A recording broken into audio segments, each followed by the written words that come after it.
Hey, it's John F. Gately. You can call me Jack. And happy Tuesday. Happy Tuesday, broadcasting to you from beautiful Plymouth. Beautiful Plymouth. Little overcast today. I don't even think we're going to make it to 60 today. But, hey, better than February. Better than February. It is exactly 8 a.m. on Tuesday. It's great to be with you again. We have an important news story, which we're going to cover, which many of you have already seen on X this morning. About the number of families that Maura Healey is dumping into the apartment rental market. That's actually something we've been talking about here for months, well into last year. But we're going to get into some details on that.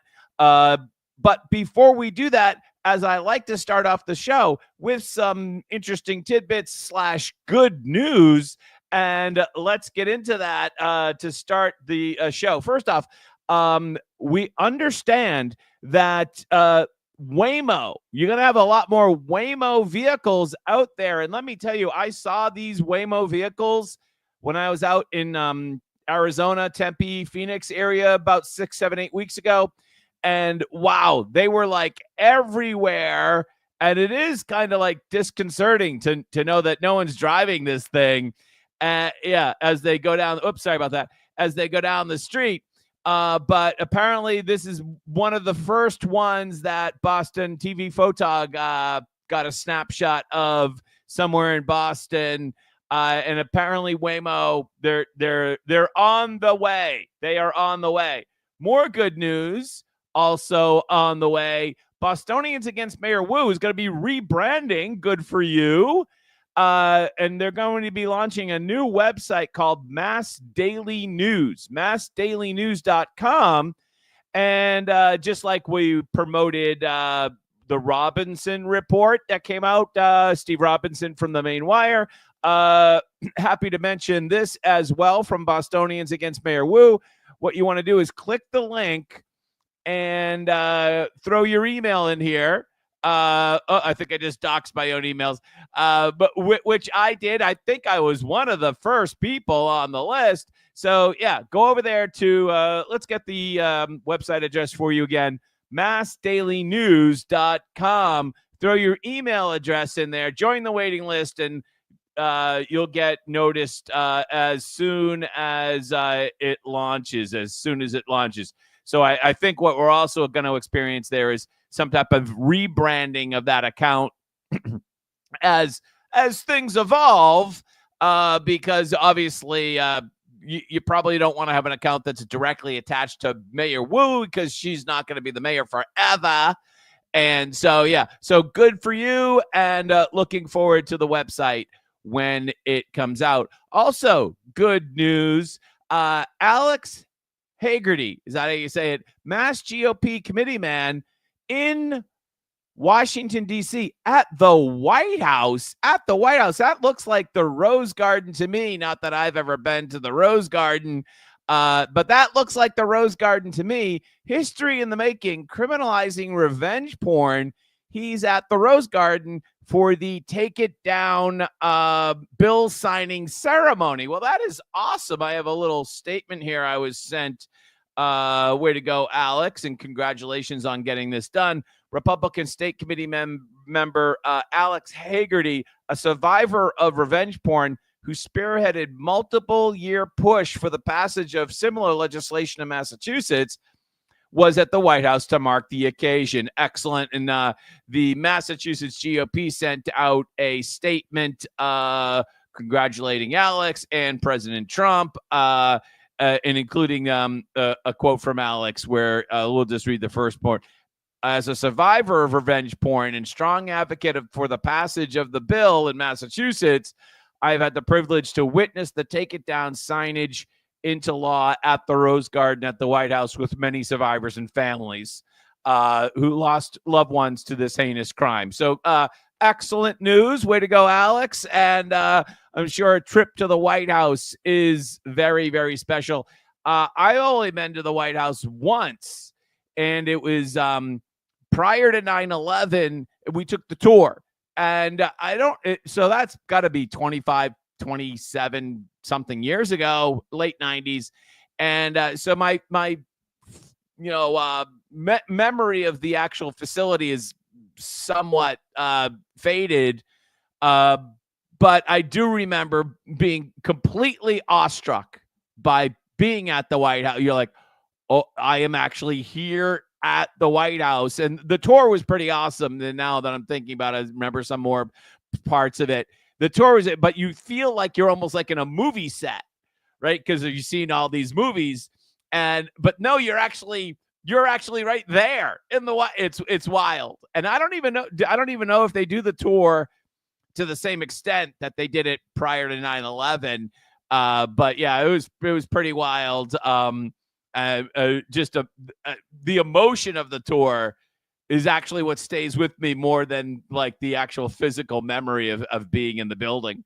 By the way, just a follow up from yesterday, Josh Kraft is now, who's running against Mayor Wu, is now running to reveal the cabinet. He's asking to reveal the cabinet chief's role in the Boston City Hall dispute. So I didn't deliver that headline very well, but you remember that there's the love triangle, allegedly, where two City Hall staffers got into a domestic beef over on Hudson Street in Chinatown, which is actually also Ed Flynn's district.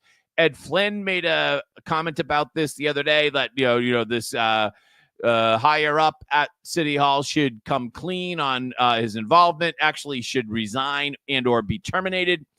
And now Josh Kraft is kind of joining the bandwagon here. And the staffer in question is known as Sagun Idoa.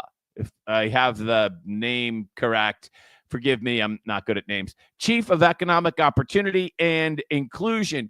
We don't know who the third party in the love triangle is, but we do know that the gentleman in the love triangle said that the girl went out on a date with his boss. That could be multiple different people. We don't know who that is. I think one of the most troubling aspects of this, for me at least, is that Mr. Chilang Hung or Hang or whatever his name is, I'm so sorry, I can't pronounce it. He had an outstanding warrant for himself over in Chelsea District Court because he skipped out on a trial for a traffic charges back from 2019. So he's had an outstanding warrant out of the Chelsea District Court since 2022, according to Universal Hub. And how is he even working at City Hall? And so the question, I think, becomes, how did Sagun Idoa allow this to happen? What is his culpability? Should he have known? Did he know? And of course, the classic, when did he know it, right? And what is his culpability? And so Josh Kraft running for mayor, Ed Flynn, they're all over that. And they should be asking the right questions. Mayor Wu doesn't want you to ask any questions. She was hoping that story just got forgotten about. I thought this was an adorable little video here. This little kid putting up the anti-windmill sign, which by the way, I have my anti-windmill bumper sticker right over here. But I thought this was an adorable little thing here. 5-year-old knows that offshore wind is a bad idea. That was adorable. But I was kind of disappointed by the Trump administration. Let's just pull this story up. Here it is here. Developer to resume New York offshore wind project after Trump administration lifts pause. So a short time ago, the Trump administration put a no work order on Empire Wind. But Hochul and the Norwegian money people and organized labor got Trump to reverse that. So now the Empire Wind project is gonna go forward, and I gotta say I'm disappointed with Trump for flip-flopping on this, and I don't want the Empire Wind. No, I don't. So what happened here? And you got to imagine. I hope that Trump got something in exchange for this. At least I hope he just didn't cave complete, because you didn't have to cave. Yeah, they were going to probably sue, but let them sue. That would take a long time. Why just immediately cave? So, like, it just within a couple of months, just completely reversed the decision. So I don't know why that happened. And I don't know if we'll ever really find out the truth of why it happened. But apparently now the Empire Wind is back on, unfortunately. So, you know, the green energy grift, the cabal of green energy activists / religionists, the foreign money from Europe, Norway, and big labor got their way on that one. Yeah, not good news. By the way, if you were on Eureka Street earlier this month and you caused a fracas, or you got into a ruckus, I should say, you might want to get a lawyer, because yesterday, U.S. Attorney Alina Habba in New Jersey charged Congresswoman McIver with the violation of Title 18. And I watched that video with Congresswoman McIver over in New Jersey multiple times yesterday. And I got to tell you, it was mild. It was mild compared to the video. And I put together a supercut late last week of City Councilor Etel Hajii, however you say it. And this supercut of Etel is way more incriminating than the video of, I can't continue. We've all seen it before, is way more incriminating than the video of the Congresswoman. So way more incriminating than the video of the Congresswoman, as far as I'm concerned. So who caused the chaos? She did. She was the highest ranking civilian official at the scene, City Council Etel Hajii, and it's hard to argue that she did not cause the chaos. She was the chaos, along with a bunch of her other observers. People there just to help people know, let them know their rights. That's right. They were just there to help let people know their rights. It's quite clear in Worcester that went way over that line. And when you watch that video and compare it to what happened in New Jersey, Etel Hajii is whatever she did was way worse than the Congresswoman. And I'm not saying that the Congresswoman is innocent or not guilty, however you want to say that. But I'm saying Etel Hajii's got a lot more to worry about, assuming that Leah Foley, the U.S. Attorney in Massachusetts, applies the same standard that Alina Habba did in New Jersey. Etel Hajii got a lot to worry about. Also, over at the Main Wire, which we've already mentioned once today, and there's a link, by the way, if you go over to the Main Wire, you can get a click on that to the Robinson Report and sign up for that if you'd like. But Portland woman arrested for alleged threatening phone calls to Border Patrol. So not only in Los Angeles, Maine, New Jersey, and potentially here in Massachusetts, you're seeing the Department of Justice. By the way, this is what I voted for. You're seeing the Department of Justice crack down on people that are giving law enforcement a tough time enforcing border law. So if you're out there trying to obstruct law enforcement from their duties, you're going to face some significant enforcement from the Department of Justice, and I'm happy about that. I voted for that. I think you did too. And I just think it's a matter of time before Etel Hajii gets the old early morning knock. Ask TFA, right? They come in the morning, apparently, or you can ask Roger Stone. They come along with CNN for Roger Stone. But you'll find, Etel, that they'll probably come for you in the morning, right? Don't touch me. Don't touch me. Yeah, they'll probably come for you in the morning. Duncan Burns, once again, showing us that ICE is active in Massachusetts. This video just from yesterday. Employers like affordable power washing, keep wages down hiring invader labor. Some had bad news for their clients today. So if you thought your deck was going to get washed by affordable power washing, maybe not, because ice was out in Norwood yesterday. And I love how you said this, Duncan, here, keeping wages down. Because, again, that is one of the most important aspects in the hidden cost. Everyone talks about the Helio hotels are going to be $1 billion, or we spent $700 million this fiscal year, or what? 735 last I checked. But that's one thing.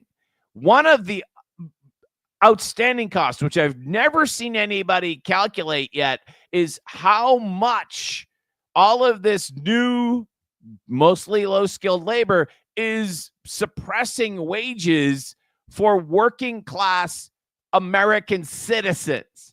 That is it's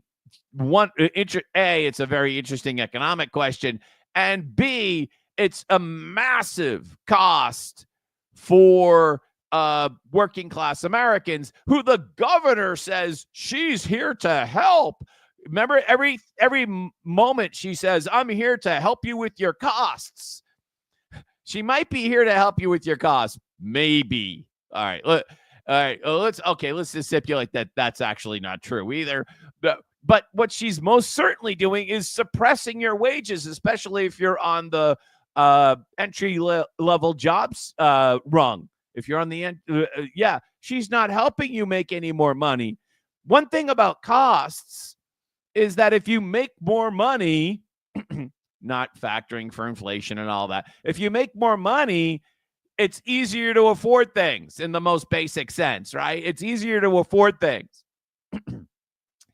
She's not helping you make it easier to afford things because she's suppressing your wages. Oh, by the way, you might remember Mark Lombardo, state representative from Billerica, friend of the show. He was on a video a couple weeks ago where he said that the Massachusetts House of Representatives had authorized $5 million for a legal defense fund for immigrants. And I kind of chuckled at the time, thinking that if the House did $5 million, that the state Senate, I called the state Senate, which tends to be far more liberal, or even more liberal, I should say, than the Massachusetts House, the state Senate would probably bump that number up. And don't you know it, Adam Gomez from Springfield is proposing to take the $5 million for the legal fund for immigrants in Massachusetts up to $10 million. So, I mean, you can't make this shit up. Supposedly, you're going to break into our country, and then these lefty commie state legislators here in Massachusetts are then going to take $10 million, as if we haven't spent enough money already, are going to take $10 million to fund their legal defense so that they can stay in a country that they broke into, using the money of the citizens to defend them in court against getting deported. Do I have that right? Thank you, far left Adam Gomez.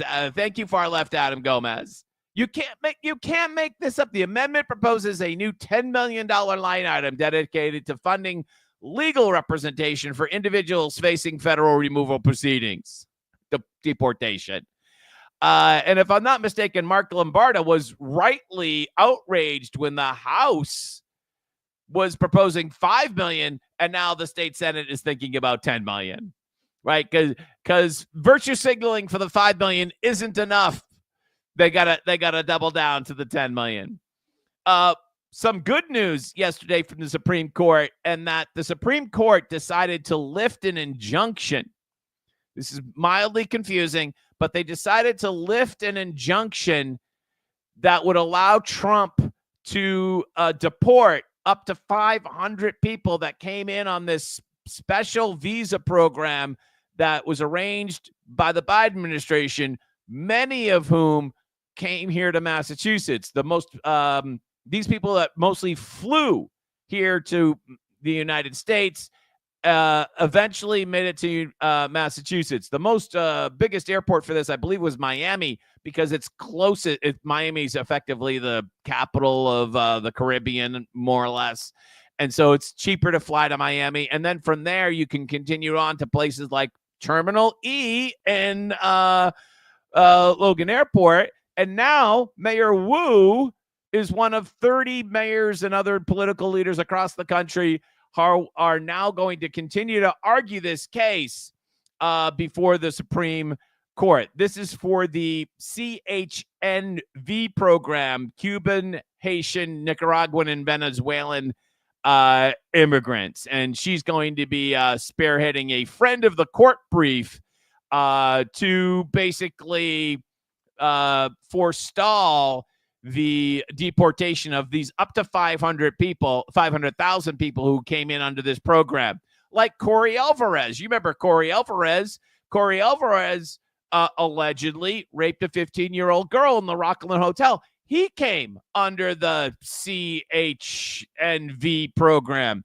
He flew to New York. He was sponsored out of New Jersey. And then he ended up somehow living with a woman and a minor child whom he was not married to the woman in the Rockland Hotel. And then he allegedly raped the 15-year-old also in the Rockland Hotel. Mayor Wu thinks these 500,000 people should stay in the United States. So pending the outcome of that trial, Trump can go forward and deport those. So, as John Featherson said yesterday, chop, chop, which was probably racist, John, for you to say that. Right? Chop, chop, let's get these people deported now before the outcome of the trial, Now, the big news yesterday was that, and I have a lot of criticism about this, and the Boston media is so pathetically lame, is that Governor Healy is looking to close all the hotel shelters this summer. Governor Healy is looking to close all the hotel shelters this summer. The current load on the Healy Hotel Emergency Assistance Housing Program is 4,400 families. If you go back in time to October of 2023, when it hit 3,500 families, people had a cow when it hit 3,500 families. We are still 900 families above that number, and thousands of families above the median number for your average U.S. state. We are still, even though that's down from 7,500 families, 4,400 families, we have 4,400 homeless families in Massachusetts. That in and of itself is a horrific scandal.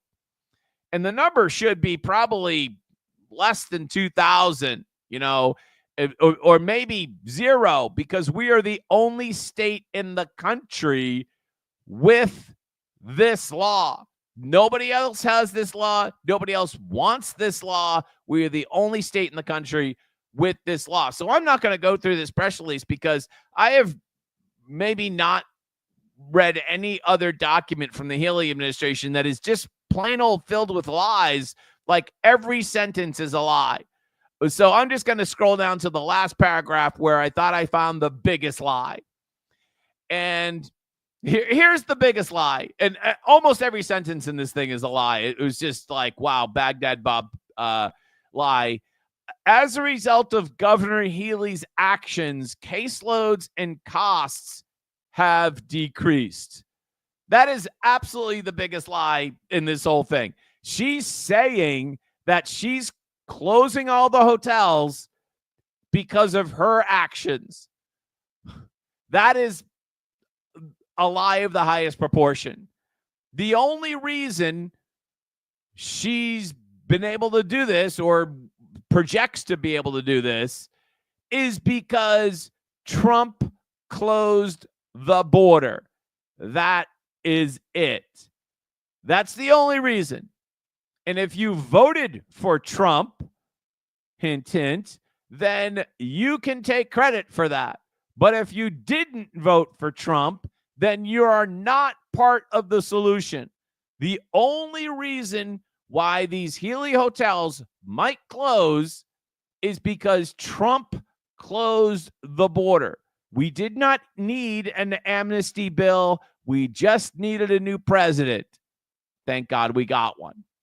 And that's the only person, along with his administration, that made it happen, that deserves the credit. Right now, we are looking at a caseload of 4,437 families. 4,437 families currently, according to the emergency assistance dashboard.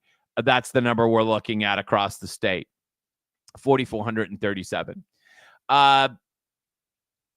Well, Jack, where did all these people go? Did they get deported? Well, Mass Fiscal asks that question, and I have the answer. The Healy administration announced her hotels housing migrants will close by the summer. Much of the reporting fails to mention where all the people are going. Here's the answer. And I got the answer. 66% of the 569 families that exited the Healy hotels in the last 30 days entered the apartment rental market, with an unknown number of families receiving up to $45,000 in rental assistance over the next 3 years. So when the Healy administration says they're entering the rental market, they're entering the rental market with or without home-based assistance. You see, in the biweekly emergency assistance report, conveniently, the Healy administration does not track. They track a lot of things, but they don't track whether or not you exited with EA assistance or without EA assistance. I wonder why they don't track that. Maybe it's because they don't want you to know. They probably know, but they don't want you to know how many of these immigrant families are getting up to $45,000 over the next 3 years for their rent. They don't track it in the report because they don't want you, who are paying for it, to know. Certainly they know, or they have a really good idea. They might not have it down to the actual final number, but they have a fairly good idea how many of these people are actually getting the home base assistance. I'm guessing it's a lot. Out of the 569 families over the last 30 days, 66% entered the rental market, which means that now there are, to put a number on it, over the last 30 days, an additional 375 families looking for an apartment in Massachusetts, many of whom are entering that marketplace with a nice, healthy subsidy that they could put down on the table for the landlord. And when you stop and think about it, obviously, the rental market here in Massachusetts, it's giant. But you also kind of have to take off a good number of these apartments. Like, these folks are not probably moving into the college neighborhood apartments of Allston, Brighton, or they're probably not moving into the North End or Beacon Hill or vast parts of Quincy or Cambridge. So, like, take all of, or, the Back Bay, take all of that up. They're probably moving to places like Chelmsford or Taunton, like other, not right in the core city. So if you're looking for a house to rent, or an apartment to rent in Chelsea, Taunton, Chelmsford, any of those places, Haverhill, Pittsfield, if you're looking to rent in any of those places, you are probably now paying, by definition, more rent, because now over the last 30 days, there's been another 375 families looking for an apartment that probably belong in another country, right? The vast majority of people that are in the Healy hotels, they're not citizens, right? No, regardless of what Maura says, they're not citizens. And if they are citizens, that's another scandal of huge proportion. But they're not. You know they're not. But of course, Healy doesn't actually ask that question because she doesn't want you to know. She doesn't want you to know how many people are in the program that are actually citizens or not, because they don't ask the question, because it doesn't matter to them. And they definitely don't want you to know. So, yeah, those numbers are absolutely staggering. The $45,000 number is huge. And I think I saw Jessica Machado yesterday send out that not only to get the up to $45,000, you can actually even get $2,500 to furnish your apartment, which was shocking. Yeah, just absolutely staggering. Remember, it wasn't that long ago, and this is my video from... Hey, it's Jack. Just mute it. Whoops, sorry, as we play in the background. It wasn't that long ago that the invasion was full raging. It was raging. This is just less than a year ago at Logan Airport under the Biden administration. This was Healy's strategy. Fill the airport with illegal immigrants and use the airport effective. This was June 2nd of last year, and use the airport effectively as a migrant overflow shelter. That's the airport. Disgusting. What they did with it, and with the full consent and knowledge of Maura Healy. By the way, the story that we just talked about is over at massiveuturn.com, massiveuturn.com. You want to also put your email in there. We'll keep you up to date on stories that you're probably not going to read anywhere else. Massiveuturn.com, massiveuturn.com. Put your email in there, and we'll keep you posted. Let's see. Next story. Oh, John Featherson, second mention in today's show. That's right. 10 worst states for home building and affordability. Massachusetts gets an F with a median list price for a single-family home in Massachusetts, $781,000. $781,000. Shocking. And while that is happening, basically, Maura is making the rent higher. She goes around and she says that she's all about reducing your costs. But in the meantime, all she does is actually make the rent too damn high. That's the rent is too damn high. I say the rent is too damn high. I'm Jimmy McMillan in 2013. I'm running for mayor. Come and run with me. It's been 2 long years since I came on the scene. Now I'm back in the game, looking mean and lean. The race may be different, but the message is the same. RITDH is gonna change the game. Rent is too damn high. My mustache and haircut is too damn fly. I can't tell you, my mustache is too damn fly. That was one of my favorite videos of all time, political videos of all time. Jimmy McMillan in 2013, the rent is too damn high. But Maura is adding all of this demand, and she's adding all of that subsidy, and that's going to make apartments more expensive. And so she's running around the state saying she's fighting costs, where her actually policies are increasing the cost. It's undeniable.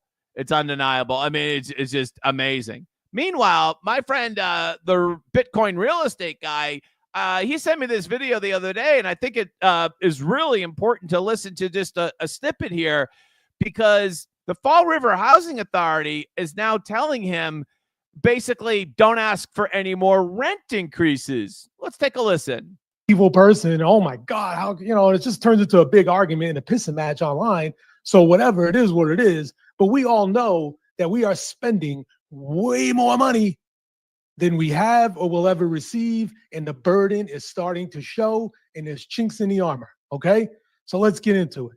And this is the first one right here. And I knew this was coming, and I've been saying it for a while, and I knew this was going to happen because it doesn't make sense. Like, there is way too much money being spent for where the money's coming from. And here we go. So this is the start. So just today, Fall River Housing, important notice, all right? All landlords participating with the Fall River Housing Authority, all right? So effective immediately, they are requesting you to defer any rent increases you anticipate submitting to Fall River Housing until further notice. So it starts with the request of deferment. Please don't raise the rents right now, okay? And I can say we have definitely seen it to be a little bit more difficult to get the rents that we want to get. You know, the last few years, it was very easy. All the different housing authorities, you know, they would, you know, the market rents are the market rents. Like, they would just give the rents. You know, so it was very advantageous to take a Section 8 tenant because you got the rent that you wanted, and, you know, they're good programs. They pay, you know, you just have to maintain the property. All good, you know. But I've noticed recently, the last few months, it's been a little harder to get things through. We had a tenant move into one of our units from Boston Housing Authority, and they forced us to rent it for like $100 less. You know, so we did it. You know, we made some accommodations, whatever. It is what it is. I kind of felt bad for them.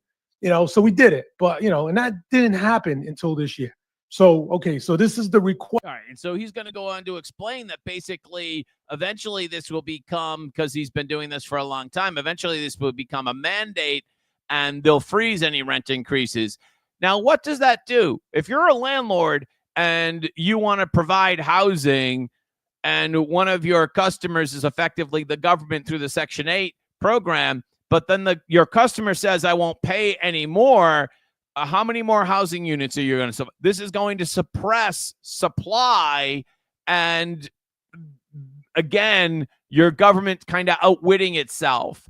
And when you suppress supply, that means when demand is steady or rising, you're going to increase prices. So thank you very much, Bitcoin real estate guy, for making that video. You should follow him on Twitter. He's, and also I've spoke to him on the phone a couple of times. He's a really nice guy as well. So, and knows his real estate and especially his rentals. The labyrinth I will tell you that to get people approved for like Home Base or any number of these Section 8 programs, the labyrinth to get somebody approved, it is an absolute specialty to get somebody approved. I know a couple of rental agents that all they do basically is find apartments for people that are receiving government assistance.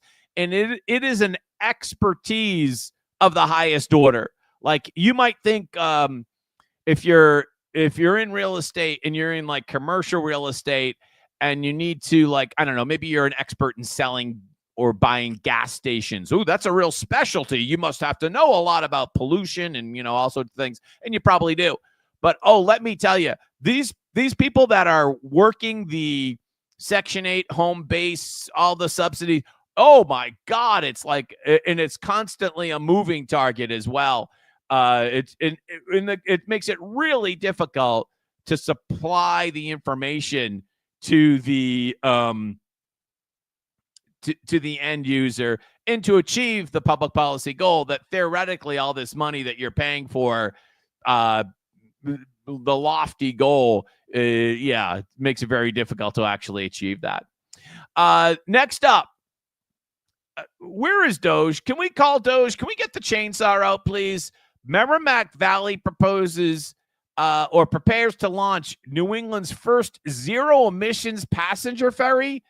This is $4 million, people, that we do not need to spend. We do not need to spend $4 million on a pilot program for solar-powered ferries. The MIVE will operate between Amesbury, Haverhill, and Newport. First off, we don't need a ferry to go up and down the Merrimack River anymore. What is this, 1830? No, we do not need a ferry. and we don't need a solar-powered ferry, and we do not need to spend $4 million. I can imagine if Trump ends up canceling this $4 million federal grant, which they should, if somehow he was able to, I can imagine, I can see the headline right now: Trump kills ferry grant, right? Thousands starve. Right, that would be the article. Let's see if we have any comments today. Kenny says energy and building requirements are soaring these prices. Yeah, that is totally, you're right, Kenny. Another aspect of this as well, especially on like multifamily apartment complexes, that type of thing, cost through the roof for those types of things. Very good observation. They're spreading all throughout the Cape. Well, yeah, I'm sure, because 375 additional families in the rental market, they're going to be everywhere, right? Except in like communities like Acton and Hingham. You're not going to have a lot of new immigrants with home base moving into Acton and Hingham, because those are going to be too expensive. Instead, they're going to be moving into working class communities like Taunton and Chelmsford, or Chelmsford's not so, but working, it's kind of a mix. But yeah, that's where they're going to be. Yeah, you got it. And they're going to be driving out and increasing the price for actual working class citizens. Again, you can't think about how the government hates you more.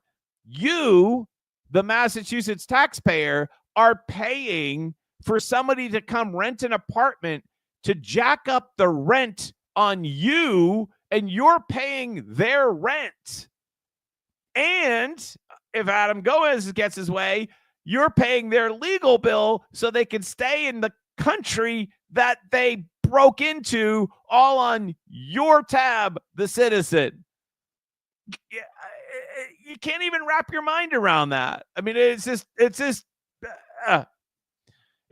hard to believe.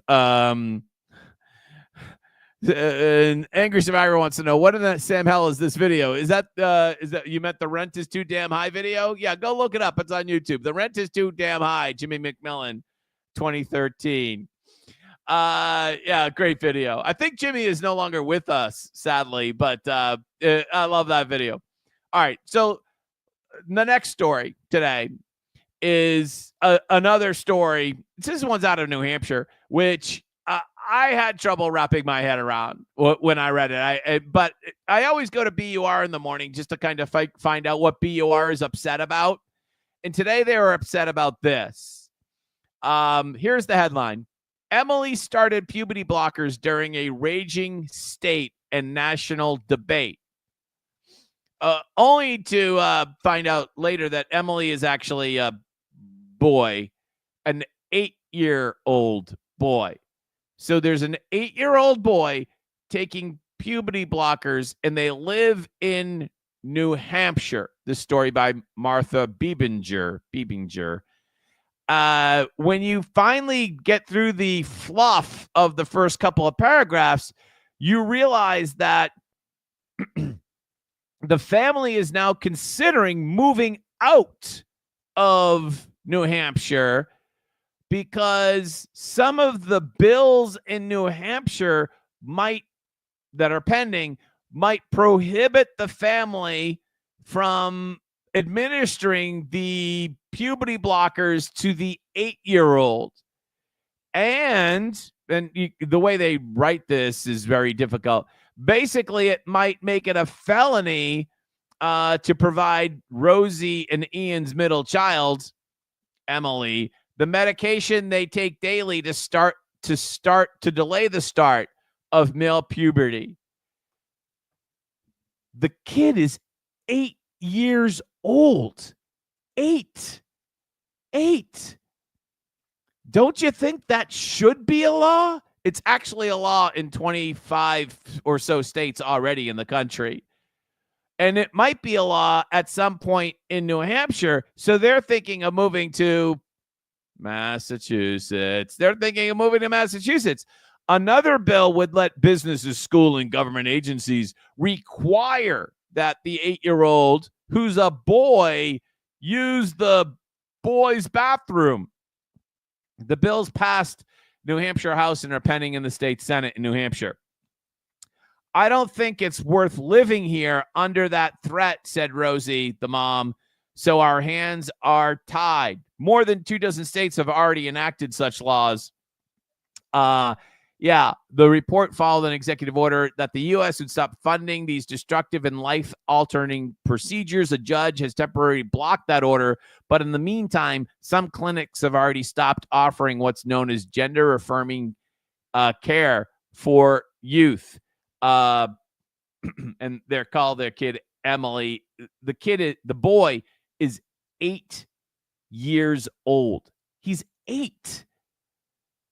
That should be against the law. And once again, when you become an adult, if you want to live your life in whatever way you want to live your life, as long as the classic, like, as long as your business doesn't conflict with my business, the classic Godfather line, like, what do I care? Like, you go do you, right? Right. I'm a NASCAR fan. You probably think I'm a freak because I like to watch cars drive in circles. You probably think I'm a freak. Fine. But my freak doesn't affect your freak. You go do you. I'll do me. This upcoming weekend is one of my favorite weekends of the year because there's the Indy 500, and then there's followed by another 600 miles of glorious cars driving in circles. There's 1,100 miles of cars driving in circles on Sunday. It's awesome. Plus, there's a F1 race in the morning. So it's like it's a triple header all day long, all cars driving around. That's my freak. You probably think it's weird. That's fine. But it doesn't affect you. Right? That's the definition of tolerant pluralistic society. And so if you want to go do that when you're 21 plus, fine. But this kid's 8 years old. His parents are thinking about moving to a different state so they can continue to give their kid, who's 8, who literally cannot consent to these drugs. There is something wrong. That is fundamentally wrong on like a gazillion different levels. Yeah. So it's hard to believe. Great to have you here today. Wow, the number of people that joined the show this morning, it goes up late. You guys don't wake up at 8 o'clock. It takes you a little while to get into the John F. Gately show. I don't know the numbers, but by the end, which is now, by the way, the number goes up, and it took a little while. I noticed today. You guys, you party last night that I didn't know about, because like we started off small. I've been glancing over here occasionally from time to time, and then then it just kind of skyrocketed near the end. So you can watch it on replay, of course, if you missed the beginning. But otherwise, it's been great. We'll see you tomorrow. Have a great Tuesday. Talk to you later. Bye-bye.